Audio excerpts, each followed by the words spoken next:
Hello everyone, welcome back to Wild Writing in the Time of Corona. We're now on day 112, which being a number that will be divided by 7 means that we do something rather different today. And in the past our differences have included doing slam poetry, doing golden shovel poetry, being inspired by a picture and many others. And today's is going to be very different, which I'd guaranteed, and that is it's going to be about doing something called planning. So planning for a poem, which I know is slightly against the spirit of wild writing, but we're going to have a go anyway. So today the workshop is all about creating a poem that has a given title, and we're all going to use exactly the same title, and we're all going to see what poems come up as a result. And so I'd like to take you through the planning exercise, which might possibly take you a long way away from the poem that you initially thought you would write. So today we're all going to write a poem, and the title of the poem is, ready? Constellations. Constellations. Constellations. Constellations. So here's what I'd like you to do for the workshop today. I'd like you on your piece of paper to write the word constellations, preferably in the middle of the page. And then around that, I'd like you to think about what the word actually means. You can write its meaning down if you want. You can try taking the word apart. So you might find you get con and stel and ations, and you can think, what do those different parts of the word mean? I think having established what the word means, I'm going to ask you at some point to do something quite tricky, which is to think of 5 metaphors for constellations. So what constellations could be that they aren't really. So that's quite challenging, to think of metaphors. The next thing I'm going to ask you to think about is what kind of scenarios might you be writing about constellations in. So thinking of maybe who might be thinking about constellations, who might be involved in constellations, who might see them, who might create them, and anything to do with the context in which one might be talking about constellations. The next decision you need to take is how you're going to write the poem. So you might decide to write a description of constellations. You might decide to write something which is basically a story about constellations. You might decide to write a series of images, and I think the title very much lends itself to that if you should want to do that.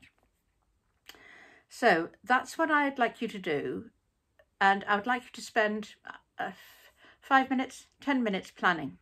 And just to show you how this works, I've done a little diagram of how I actually did this, and on the left hand side, possibly your right hand side, I'm not very good at this, you will see the list of metaphors. So I'll just try and show you to the camera the planning that I did.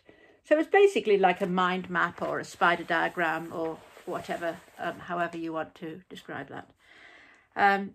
And it's interesting because up until this point, this all sounds very measured, very planned out. And you'll get to a point where you think, right, I'm ready to write the poem. And you will know yourself whether you like to write in free verse or a particular verse form, whether you want to write it first person or third. So that's today's exercise, to write a poem, the title of which is Constellations. And I'd like now to share with you what I came up with. And it was quite interesting because I did all of the planning, and then, as often happens, I got the first line, which is a bit dramatic, but I got the first line. And then the poem really took me on a journey. I had planned, but I hadn't been very secure in my planning, I think, and so the poem took me to a very different place. And I called it Constellations, and I wrote it, and this might be an interesting thing for you to try. I wrote it initially all first person, so it was all about myself. And I read it through and I listened to it, I recorded it and listened to it back, and thought this is going to be much improved if I change it to third person, which I did, and I think that was quite a good edit to do. So that's something you might want to consider. So you might try writing it third person and think, wonder what it would sound like first, and you sometimes do get a better impression. Anyway, I'm going to read you the poem that I wrote called Constellations, and as I say, the poem took over, and this is what came out. Constellations.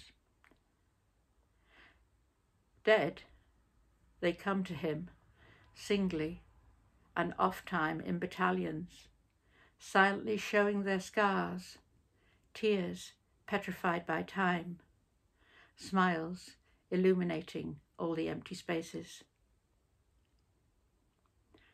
When the black mist descends, he leaves the shore, noiselessly drifting across oceans of lives, to find himself grounded on an isthmus of grainy sand, while all around the planets roll.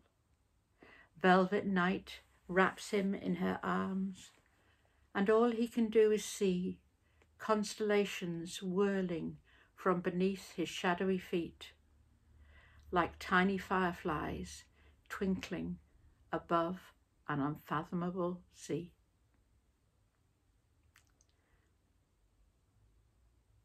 If you want my take on that poem's about going to sleep and dreaming, how, because one of the things I had written on my page of planning was that constellations as a metaphor could be the dead, like all the people who've been in your life. And I also thought that constellations could be like lights at night from a plane when you look down on the ground. And so I think that metaphor was in my head fairly strongly, and so that's why I wrote a poem about going to sleep and seeing images of faces coming into your dreams. So that's what it was about, but it was highly metaphorical. Anyway, enough from me. So I hope you've enjoyed today's session on planning. I very much look forward to reading your poems on constellations, and I will be back in a couple of days to present to you another workshop. So for now, you take care. Bye-bye.